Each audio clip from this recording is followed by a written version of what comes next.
بسم الله الرحمن الرحیم. بازم خوش آمدید به لکچر هفتم مضمون ویژوال پروگرامینگ تو ایتان.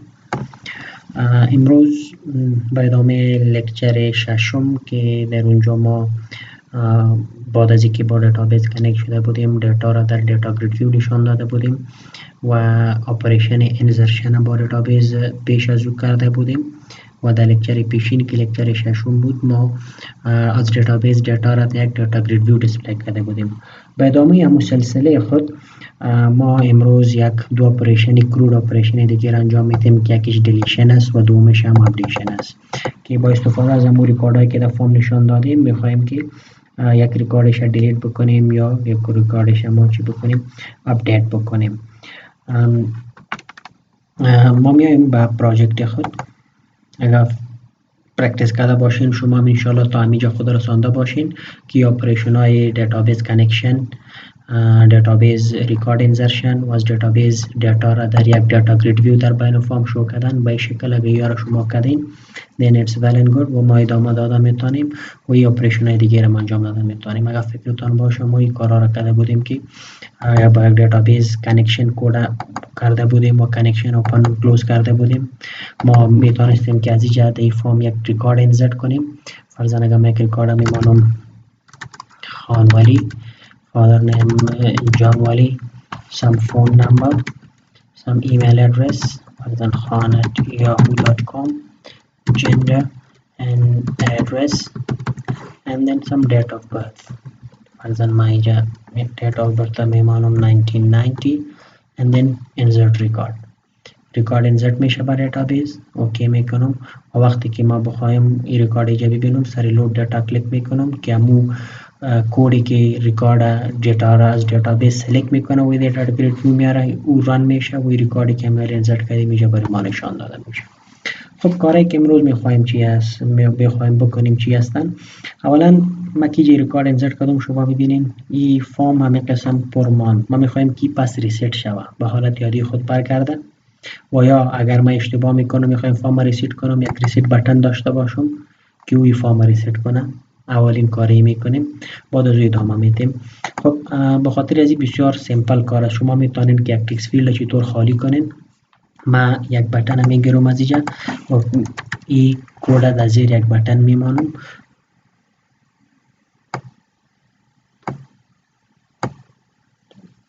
فرضاً به شکل یک بٹن گرفتم و من چند تا بٹن های دیگه هم کار دارم. از همین خاطر می بٹن کاپی این پیست میکنم تا که از اولی بٹن ها را داشته باشم.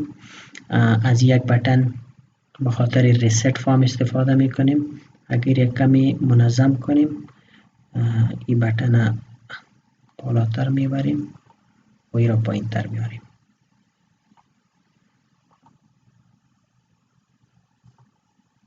خب برای این بٹن ما یک ویلیو میتونم فرضاً میگم که بٹن فرم ما را ریست کنم ریست فرم و میایم در داخل از این بٹن کد ریست فرم نوشته میکنم.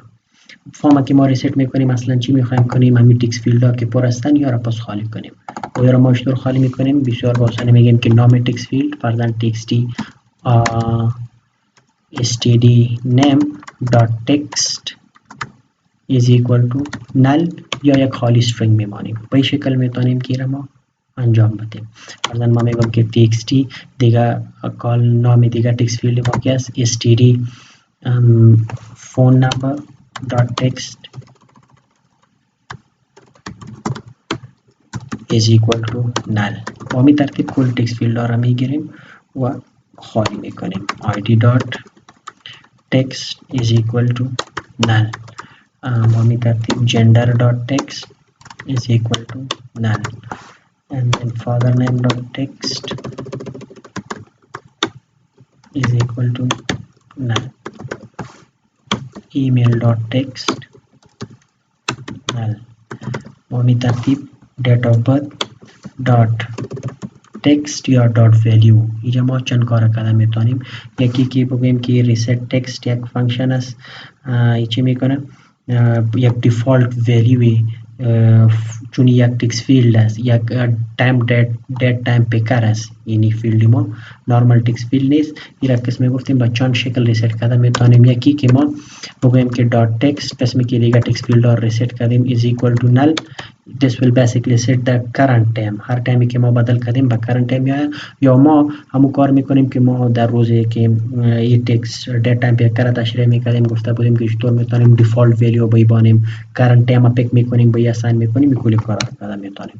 ما برای حال این قسم پیش میرم با می ترتیب لاست فیلدی که ما ده dot address dot text is equal to null به این شکل. حالا ببینید من کی را رن میکنم. خب فرضاً اگه یک چیزی نوشته کردیم به این شکل ما میخوایم اینجا دیت هم تغییر دادیم، اما میخوایم کل جا ریست شوند. اگر سر ریست فارم کلیک میکنم ببینیم کلشان خالی میشن. یک کار ما بود. مگم دوم ما قسم گفتم اگه اینجا ما یک ریکارد انسرت میکنم، فرضاً ما یک ریکارد انسرت میکنم قاسم وسیم یک شماره تلفن، فرضاً یک ایمیل ادرس qasim@gmail.com و می ترتیب جندر و ادرس و یک تاریخ. وقتی که من ریکارد انسرت میکنم، انسرت ریکارد، اون ریکارد انسرت میشه مگر می فارم اتوماتیکلی کلیر نمیشه. من میگم وقتی که من این ریکارد انسرت کنم، اون ریکارد که انسرت شد دیگه ضرورت بزی نیست که این ریکارد اینجا بانه و من سر ریست بتن کلیک کنم. درست است این وقت پاک میشه که من سر ریست بتن کلیک میکنم. مگر من میگم امی بتن هم ریکارد انسرت کنه و وقتی که ریکارد سکسسفولی انسرت میشه این فارم برام کلیر کنه. حالا ما چی باید کنیم؟ یک خویی که ما بیایم در زیر انسرت بتن جایی که کد انسرشن ریکارد نوشته کردیم در کلاس پیش، اینجا وقتی که برای ما میگه که به اصطلاح ریکارد انسرتد، بعد از این ما باز بگیم یک تکست فیلد بگیرم و خالی کنم که text address dot text is equal to that. مگر می بازم کد ریدندنسی میشه، مو کد بار بار تکرار میشه. ما چی کردیم میتونیم که در زیر ریست بتن کدی که کردیم که این فارم ما را خالی میکنه همین را از اینجا میکشیم و در یک فانکشن میمانیم. کنترل X فرضاً بیرون از این ما یک فانکشن از خود دیفاین میکنم، میگم یک پرایوت فانکشن باشه، ریترن تایپش نثینگ، نام فانکشن نامی متد ما میمانم فرضاً reset frm reset form و در داخلی متد ما کد ریست میمانم. حالی متد ما در زیر ای reset form بتن هم کال میکنم با نام reset frm متد بود و همچنان هر جای دیگه که من نیاز دارم که فارم کلیر کنم اونجا یک فانکشن رو کار میکنم. نیاز بزی نیست که من بار بار این کد رو دوباره نوشته کنم. پس می گفتیم در زیر انسرت ریکارد بتن جایی که برای من نشان میده که ریکارد انسرتد، بعد از این باید فارم برای من کلیر کنه which is reset frm. این متد اینجا کار میکنه. ببینین حالی وقتی که من استارت میکنم و اینجا ریکارد میمانم like this. قسم گفتیم وقتی که ریست میکنم اتوماتیکلی ریست میشه و اگر ریکارد انسرت میکنیم فرضاً ما قسم یک دمی ریکارد میمانم و از اینجا ما انسرت ریکارد میکنم. ریکارد انسرتد ما که اوکی میکنم اتوماتیکلی اون متد کال میشه و فارم ما را کلیر میکنه. به این شکل ما از این استفاده کرده میتونیم.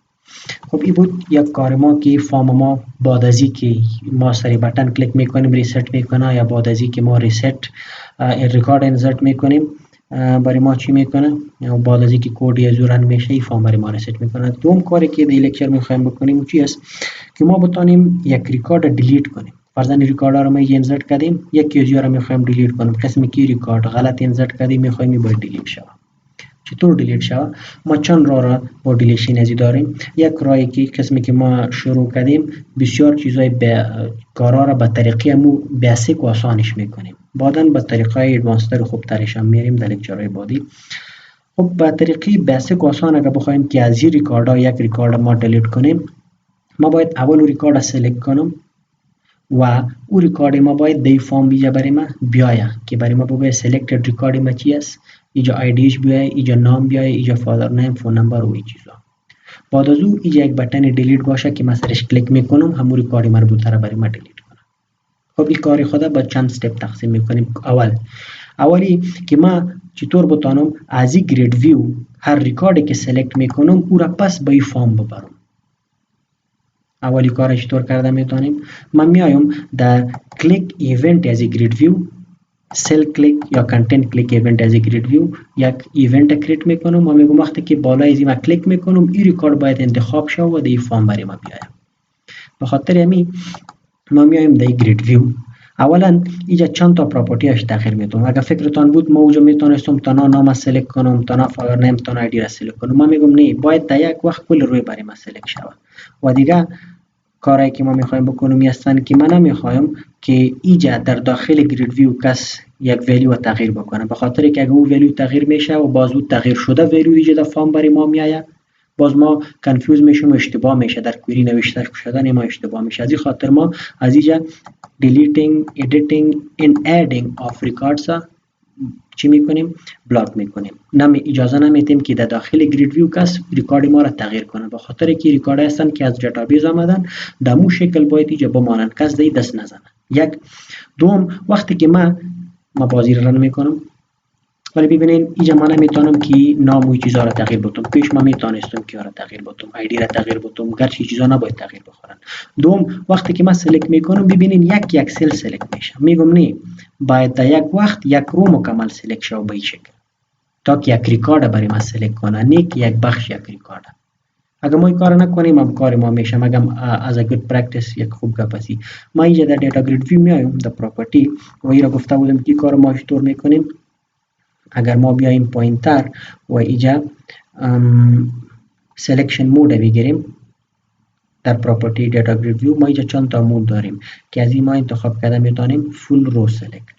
حالا ببینید ما اگه پروژکت خود رن میکنم و یک ریکارد انتخاب میکنم، ببینید یک سل انتخاب نمیشه، مکمل روی مکمل ریکارد انتخاب میشه. این کارم شد.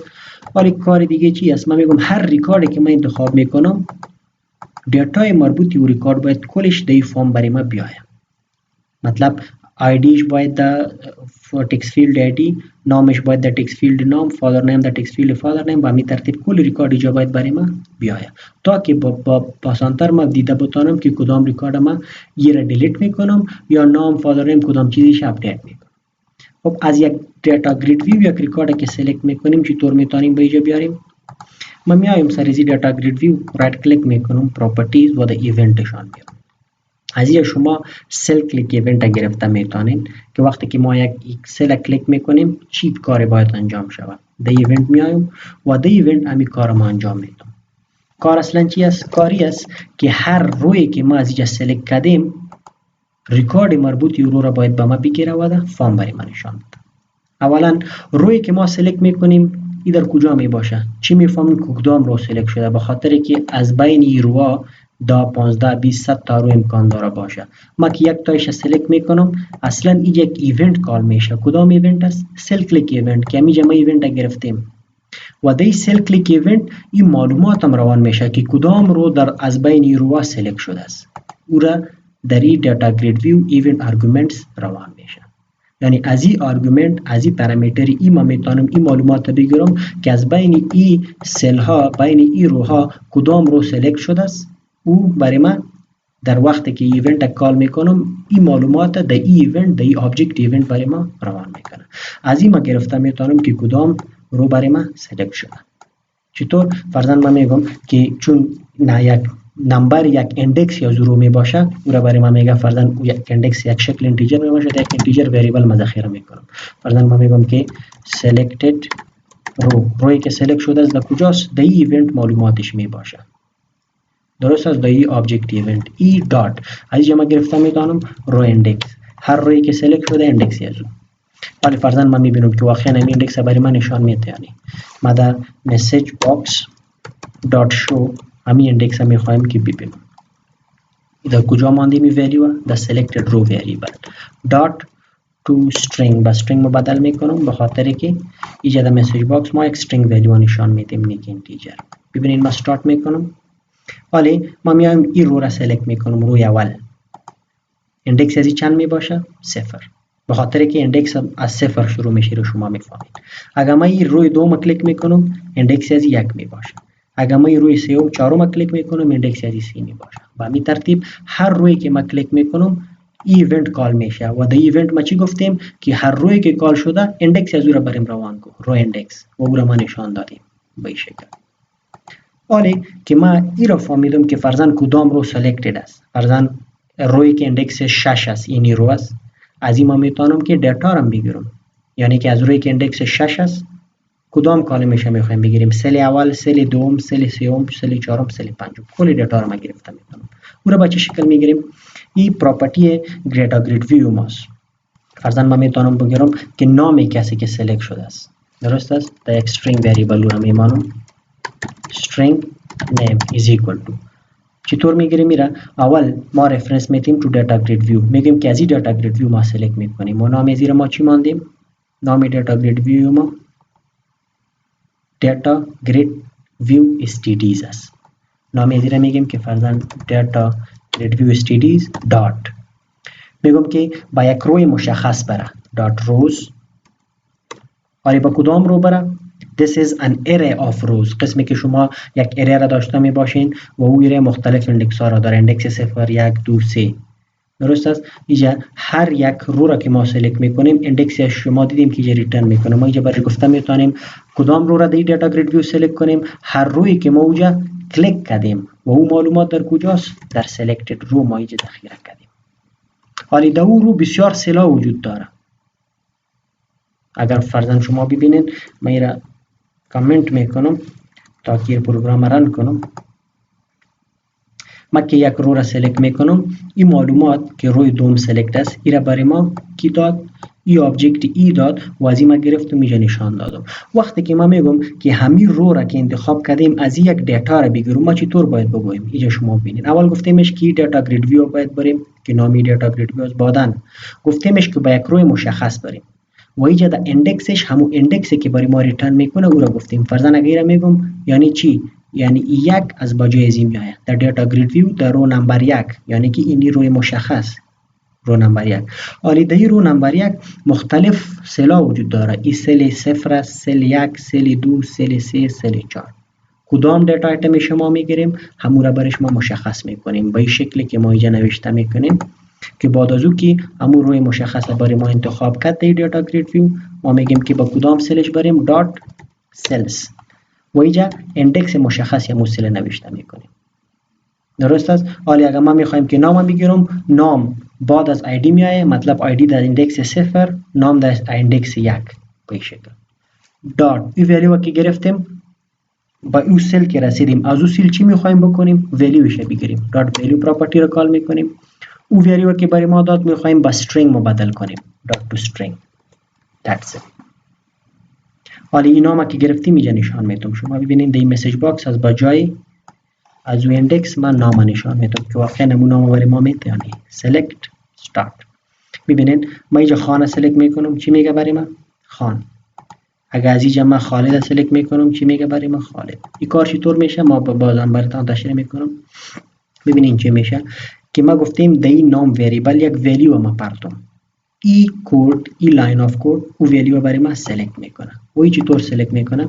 اول گفتیمش که باید در دیتا گرید ویو بیاید. نامی دیتا گرید ویو اینجا گفتیم دات. در دیتا گرید ویو زیاد رو هستن، با کدام رو باید بره؟ ما میگم دات روز با همون روی که ما سلکت کردیم. اندکسش ما از کجا گرفتیم؟ از این کلیک ایونت خود گرفتیم که در این آبجکت است. There is some problem. Let me. خب پرابلم نیست، اینجا با دیباگینگ فکر کنم رفت. من پسی را سر میکنم و ایرا start میکنم. ببینین یکی از این ریکارد را سلکت میکنم و همون کار برای ما انجام میدم. درست است؟ خب قسمی که میگفتیم با همون روی مشخص که آمد، روی که ما کلیک کردیم، باز در این رو زیاد سلا وجود داره. سل 0 یم ایرواری اول سل که است اندکسش 0 است، دوم سل که است اندکسش 1 است، باز سوم سل، باز چهارم سل. ما میخوایم که اینی سل رو تارگت کنم جایی که نامش وجود داره. در این روی مشخص دات سلز مطلب با یک سل میخوایم برم. با کدام سل؟ سل که اندکسش 1 است. در اندکس 1 ما کل نام‌ها رو داریم. دات از این سل چی میخوایم بگیرم؟ ولیوش میخوایم بگیرم. و ولیو که گرفتیم با استرینگ تبدیل کردیم و دی وریبل نام انداختیم و اینجا یک مسیج باکس دیسپلی کردیم. ولی برای هر یک که من کلیک میکنم این سه لاین کد رن میشه، او نام مشخص از این سل میگیره. ببینید و اینجا برای ما در تکست باکس نشان میده. ولی ما نمیخوایم که در تکست باکس برای ما نشان بده. ما میگم که این ولیو اینجا من من نمیخوایم در مسیج باکس برای ما نشان بده، من میگم ایوالو و ایجا در نام تکست باکس برای ما نشان بده. وی کار ما بسیار با آسانی کردن میتونیم. از باجی از اینکه میره در مسیج باکس نشان بدم، ما تکستی std نیم میگم دات تکست is equal to چی میشه؟ همین نیمی که ما سلکت کردیم. ولی ببینین ما یکی از را سلکت میکنم خان، اینجا ببینین خان میای برای من. اگر من خالد سلکت میکنم خالد و اگر من قسیم سلکت میکنم اینجا قسیم. این ما فقط یک نامش گرفته دو نام تکست فیلد انداختیم. با این ترتیب ما ایدیش گرفته میتونیم، ما فادر نیمش گرفته من فون نمبر و کلیجا رو بسیار با آسانی کار کرده میتونیم. خب ما ایره در وریبل انداختیم، ضرورت بازی هم نیست که من ناق یک وریبل بالای ازی ضایع کنم. ما مستقیما میتونم که این ولیوی که ما از دیتا گرید ویو میگیرم مستقیما به تکست فیلد اساین کنم به این شکل. یعنی که این همون ولیوی مربوطه نام میگیره و اینجا با ما با چی اساین میکنیم؟ با مو تکست فیلد مربوطه ای را اساین میکنیم. That's it. اگر می کار ما تکرار کنم، فرضاً ما میگم که آلی میخوایم که این دفعه در ID تکست فیلد ID را بگیرم پرتم. چی میکنیم که txt std id.text ID را دو تکست فیلد ID میخوایم پرتیم از کجا؟ از data grid view rows.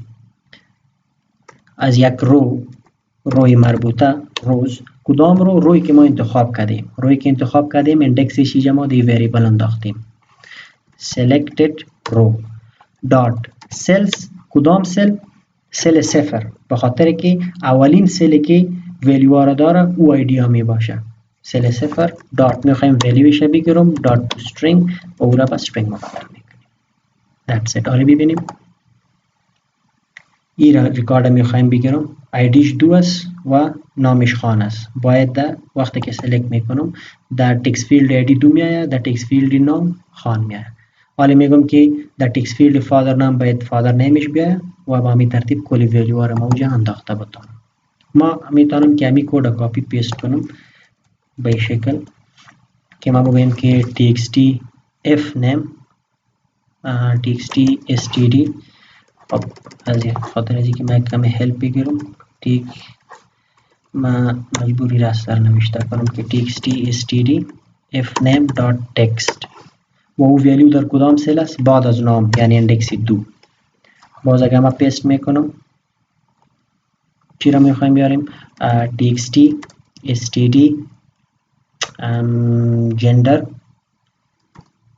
یا فون نمبر بود بخیالیم تا که می سیکونس ما اندکس ما مسلسل بیاید. std phone number dot text. از اینجا ما میبینیم که فون نمبر در کدام سیکونس است.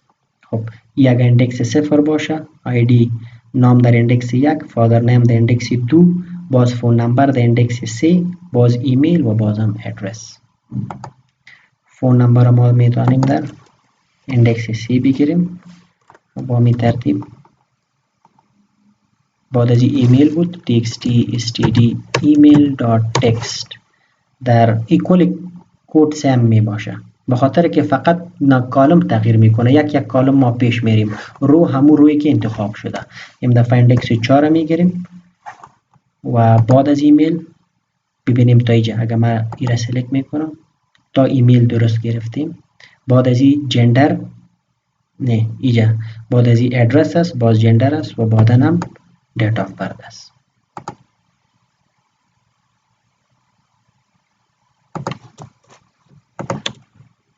بعد از این میگیم که txt std address dot text در کالم نمبر 4 5 ادرس وجود داره، با می ترتیب در کالم نمبر 6 جندر وجود داره txt std gender dot text و در کالم نمبر 7 ما cell number 7 contains the date of birth.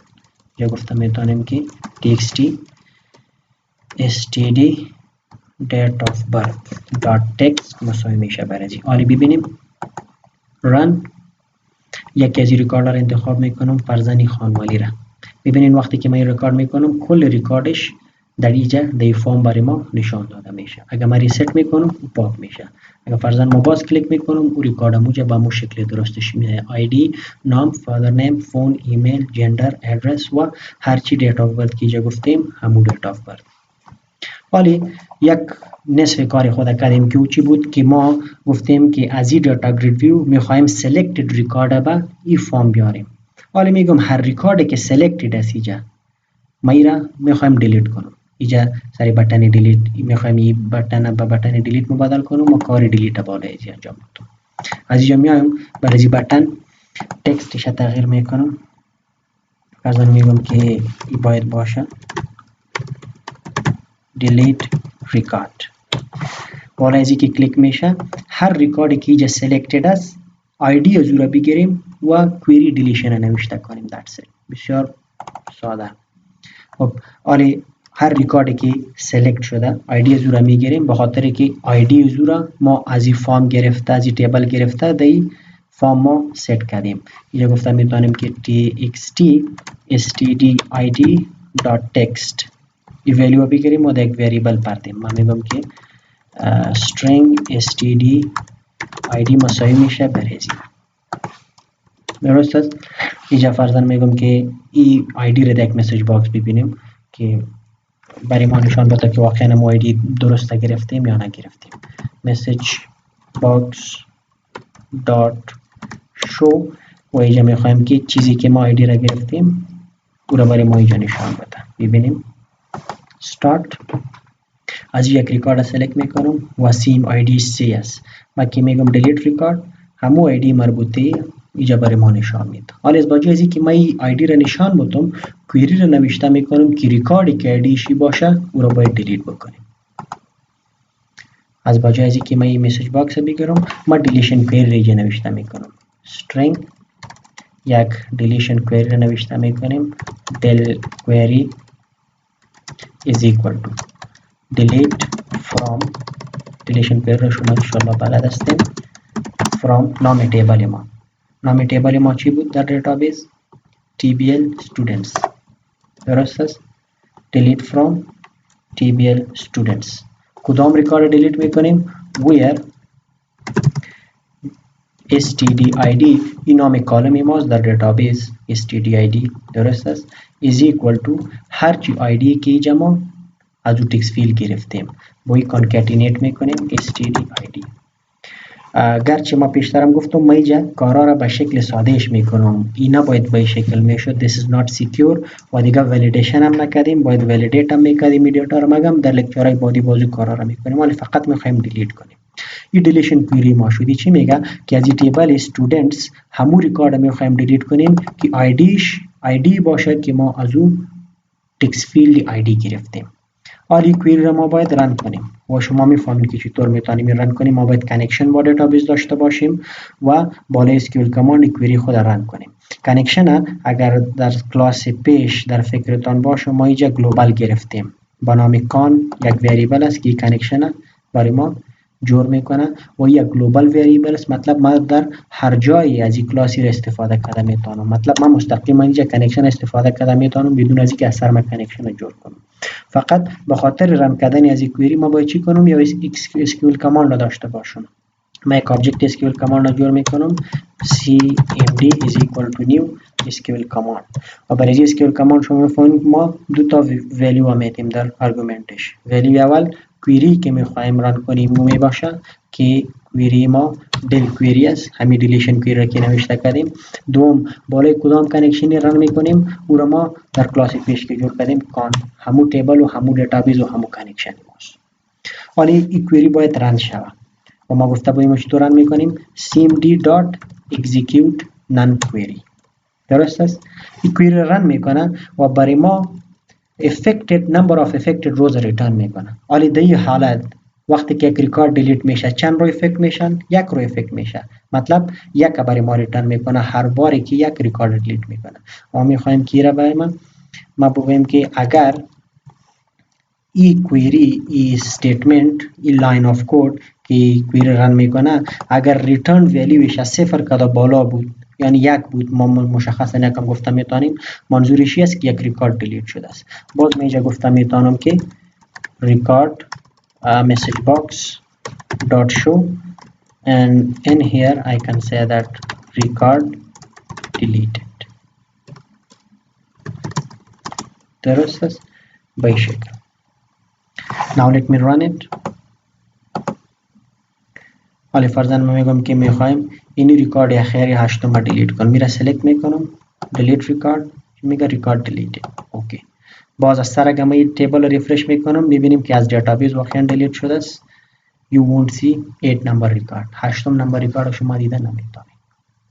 اگر اینجا این ریکارد تالی موجود است به خاطر که این فارم کلیر نشد. من میگم وقتی که ریکارد دیلیت شد فارم اتوماتیکلی باید ریست شود و به خاطر از ما یک متد ایجاد کردیم با نام چی بود reset frm. این متد فارم ما را پس خالی میکنه. میبینیم start this. میخوایم که ریکارد هفتم دیلیت کنم. این را سلکت میکنم. وقتی که اینجا سلکت میشه ما بالای دیلیت ریکارد کلیک میکنم ریکارد دیلیتد. وقتی که این دیتا را از دیتابیس از سر بگیرم به خاطر که بیشتر لود شده است لود دیتا شما بیاین ببینید ریکارد هفتم دیلیت شده است. شما میتونین در زیر همین بटन این تیبل تانم ریفرش کنین از باجای از که بالای از کلیک میکنین این یک فانکشن بگیرین و اینجا فانکشن رو کال کنین. مگم این کارا رو بعداً ما میکنیم. خوبی بود دلیشن اف ریکارد. یک ریکارد شما چطور دیلیت میکنین. ما می ترتیب ما اگر بخوایم که یک ریکارد اپدیت کنیم فرضاً ریکاردی است که اشتباه شده است من را سلکت میکنم و این نام یا نام پدر و یا فون نمبر و یا ایمیل و یک چیزی زیرا میخوایم که تغییر بدم. فرضاً میگم که خانوالی نیست بلکه خانلی است و وقتی که سر از این بटन ما کلیک میکنم باید این تغییرات در دیتابیس ذخیره شود اپدیشن صورت بگیره. این کارا چطور میکنیم؟ ما میایم این بटन را به بटन اپدیت تبدیل میکنم که از اینجا میایم و تکست از این را تغییر میکنم به اپدیت ریکارد. حالا میگم بالای از این که من کلیک میکنم هر ریکاردی که سلکت شده است و در اون تغییرات ما میاریم اون تغییرات باید در دیتابیس ذخیره شوند و اپدیت شوند. این کارا چطور میکنیم؟ بسیار به شکل ساده. پیشتر باری قسمی که ما گفتم بازم تاکید میکنم که کارهایی که من میکنم کارهای ساده هستند. ما کوشش میکنم کد زیاد تا اواید کنم. ما ولیدیشن هم نمیکنم، ما کانسترینت چک هم نمیکنم و ما کدام اکسپشن هندلینگ هم نمیکنم. این کارا رو ان شاء الله بعداً میکنیم. ولی با خرد هر چقدر خرد میتونیم کد نوشته کنیم ما از استفاده میکنم. خب اینجا وقتی که ما یک ریکارد سلکت میکنیم این ریکارد خب آلردی در فارم برای ما میآید و این را ما اپدیت کرده میتونیم. فرضاً خان ما خانواری کرده میتونیم، جان ما جان آقا کرده میتونیم به این ترتیب. ولی این کار ما بیشتر کردیم. فقط میخوایم هر تغییری که ما آوردیم و سر بटन اپدیت کلیک میکنیم این تغییرات باید در دیتابیس ذخیره شوند. یک اپدیشن کوئری باید ران شود. اپدیت کوئری را که شما لودی میفهمید یعنی که ولیوهای نو که در دیتابیس هستن این از دیتابیس بگیرم از این فارم بگیرم در فارم که هستن و بعدا یک اپدیت کوئری نوشته کنیم و ران کنیم. رو چطور میکنیم؟ ببینید وقتی که ما سر از بटन کلیک میکنم در کلیک ایونت از بटन میایم اول کاری که میخوایم بکنیم اون چی است که نو ولیو را از این تکست فیلد ها بگیرم و در وریبل ها پرتم. رو چطور میکنیم؟ قسمی که انسرشن کرده بودیم string name is equal to txt std name dot text هر ولیوی که اوجا است نو ولیو او را باید دی وریبل ذخیره کنیم و همین ترتیب fname is equal to txt std fname dot text string فرضاً address is equal to txt std address dot text با همین ترتیب string phone number بود phone is equal to txt std phone we have phone yes txt std phone dot text and next was email txt std email dot text string gender is equal to txt std gender dot text این ولیو را گرفته در وریبل ها میمانیم. بازم address txt std address را گرفتیم so this should be date of birth dob is equal to txt std and date of birth dot text equally now value آره گرفتم. حالا میگم که query updation نوشته کنم و آیدی را باید بگیریم به خاطر که حالی اینجا ما وقتی که یک ریکارد اپدیت میکنیم آیدی را باید بفهمیم. آیدی is equal to txt std id dot text. اپدیشن query را چطور نوشته میکنیم که میخوایم که update query را نوشته باشیم به وریبل. اپدیشن query را شما میفهمین یک قسم یک استراکچری داره که ما نوشته میکنیم که update بعدا نام تیبل ما چی است؟ tbl students update table students و بعدا یک فیلد ست میکنیم. set کیورد است و بعد از این نام کالم و بعدا نام ولیوی که با کالم میخوایم اساین کنیم. ما دیتابیسی که خب اینجا ما already وصل کردیم فکر کنم از اینجا ما میخوایم که ولیو را ببینیم با نام آنلاین کلاس DB دیتابیس بود و در تیبل ها یک تیبل داشتیم TBL students و در کالم ها این کالم هایی هستند که میخوایم یاره ایش استفاده کنم. اول نام کالم ما چی است؟ std name. اینجا میخوایم که set کنم std name با چی؟ با ولیوی که اینجا تکست فیل گرفتیم او را با این کانکتینیت میکنیم پلس از دبل کود برآمدم به خاطر که وریبل باید بیرون از string کانکتینیت شود پلس بعدا ادامه میدم کاما مطلب یک ولیو ما برایش اینجا اساین کردیم اصلا به این شکل میشه تا که شما کنفیوز نشین. به این شکل میشه که من این را پاک کنم تا که کانکتینیشن شما را کنفیوز نکنه. اپدیشن کویری قسمی باشه که ما نوشته میکنیم update tbl student set name is equal to فرضاً اینجا من نوشته میکنم علی کاما std f خب کالمی دیگه نامش چی بود؟ std f name is equal to فرضاً خان با می ترتیب ادامه میدیم. حالا این ولیو ها رو ما فیکس داده نمیتونیم. ما باید چی کنیم؟ این وریبل ها رو اینجا استفاده کنیم. ولیوی که از تکست فیل گرفتیم و او وریبل ما باید اینجا کانکتینیت کنیم به این شکل که من دبل کوت اینجا بسته میکنم بعدا کانکتینیت میکنم وریبل خود بعدا باز کانکتینیت میکنم کویری را ادامه میدیم به این شکل. از باجی از اینکه اوجا ما فیکس علی را بتم یک قسم این وریبل در بین این string کانکتینیت میکنیم. بعدا stdf name این را ما می قسم کانکتینیت میکنیم که میگیم این مساوی میشه به پلس f name وریبل باز کانکتینیت میکنیم پلس کاما دیگه سیوم ولیو که میخوایم ست کنیم بعد از stdf name std phone number است. سپل باید دقیق باشه به خاطر که یا نامای کالم هستن that is std phone number and it is equal to هر ولیوی که ما دی وریبل فون نمبر داریم فون بازم کانکتینیت میکنیم کاما کالم بعدی ما std ایمیل است و این نوشته میکنیم که then this should be like std email is equal to plus ولیوی که در ایمیل وریبل داریم باز کانکتینیت میکنیم کاما کالم بعدی ما std address و بعدا std gender. خب ما باز دو کالم ها رو میمانم شما می قسم ادامه داده میمانین ادامه داده میتونین. من میگم که فقط تا ایمیل اپدیت شوی دیگه کالم ها رو برای حال ما میمانم. you can just continue it like this. هم کلی کالم ها رو شما اینجا منشن کرده میتونین. این کلی کالم ها رو که ما ذکر کردیم هر قدر کالم هایی که میخوایم اپدیت کنیم داخلش باز ما امو ریکارد مشخص میکنیم که میخوایم اپدیت کنیم where std id is equal to id که ما از تکست فیلد سلکت کردیم پلس id that's it.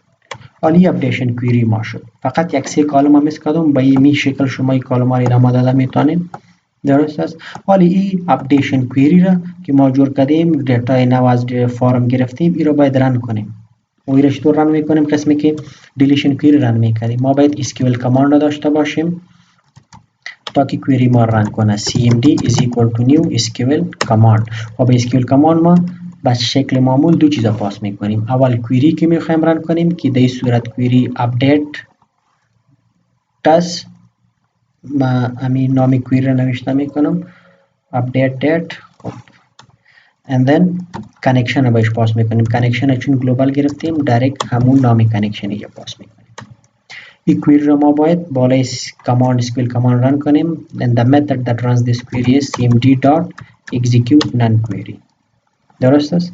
و همون کار رو با این میکنیم، میگیم اگر این query successfully رن میشه این execute non-query به ما تعداد روی affected نشان میده که در این حالت یک ریکارد اپدیت میشه یک میباشه. ما چک میکنیم که اگر یک رو affected شد یعنی که successfully query رن شد، یعنی که کلان از صفر رو affected شد یعنی که ریکارد ما اپدیت شد. باز ما گفتم میتونیم در یک مسیج باکس دات شو و برای ما بگوید که ریکارد updated با این شکل. درست است؟ حالا اگر من این پراجکت خود رن میکنم ببینین ما یک از این ریکاردها را سلکت میکنم، فرضاً جان و میخوایم این ادیت کنم. از بجای جان میگم که باید جان آقا باشه. این ما میگم که اپدیت ریکارد. اگر ایرری نبود رن میشه مگر ما میبینم که ما یک کدام ایرر داریم. ایرر ما در کجاست که کوئری سکسسفولی رن نشده است. در این کوئری یک ایرری وجود داره. اگر ما اکسپشن هندل نکنیم با شما یک قسم یک ان هندل اکسپشن میبینید و اگر اکسپشن هندل بکنین با شما میتونین با آسانی به ایررتان برسین. باز ما یک کار میکنم که همین مکمل کوده یا جایی که کوئری ما رن میشه این را یک ترای کیج بلاک بگیرم تا که بفهمم که در کجا اشتباه کردیم. ترای بلاک از اینجا شروع میکنم و تا اینجا میگیرم. درست است؟ و اکسپشنش اینجا کچ میکنیم. I'll just take a general exception class ex و میگم هر ایرری که آمده است این را برای من نشان بده. message box dot show ex objecti است که ایرر کچ میکنه dot messageش را میخوایم ببینیم. This is called exception handling و من مطمئن هستم شما خواندین. ما این را رن میکنم. حالا ببینین خب جان آقا وقتی که اپدیت بکنم اینجا میبینین چی میگه incorrect syntax near آقا، یعنی در کوئری ما سینتکس ما اشتباه داریم. یکی در کجا اشتباه وجود داره این کوئری ما باید چک کنیم.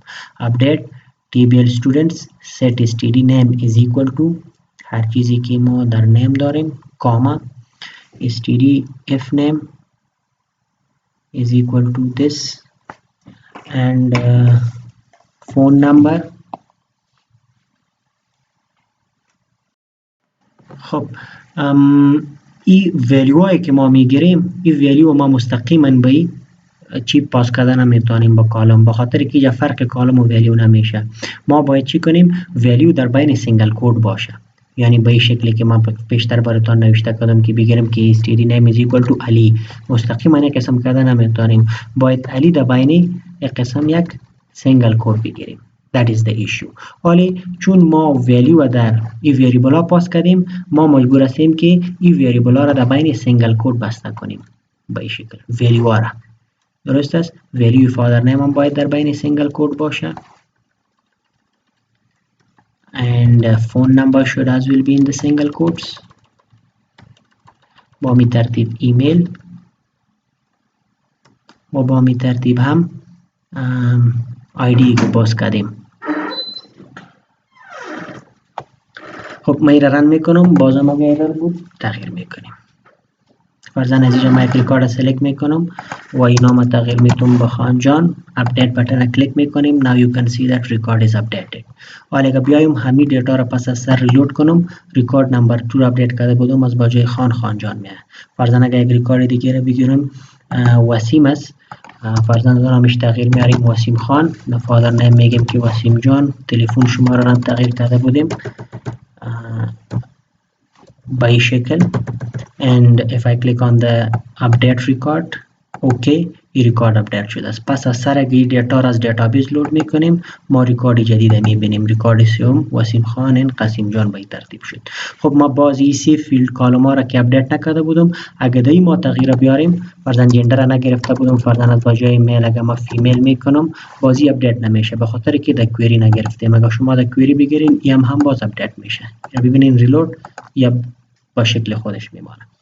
شما همین کرود اپریشن ها را که ما براتون دی چند لکچر انجام دادم، انزرشن از دیتابیس گرفتیم، اپدیشن گرفتیم، دیلیشن گرفتیم، ریکارد سلکت کردیم، اینجا شو کردیم، دیتابیس کانکشن و این قسم گفتم به شکل بسیار ساده ابتداییش است. شما بالای زیر قسم پرکتیس بکنین. بعد از این انشالله ما با یک طریقه نو و با طریقه دیگه و با فارم مختلف که اوجا تکس فیلد هم باشه، اوجا رادیو بتن، چک باکس، عکس و این چیزا هم باشه، باز از سر همین کارا رو براتون انجام میدم. مگم این طریقه بیسیکش اگر شما بفهمین و پرکتیس کنین، اوجا براتون بسیار آسانی میشه.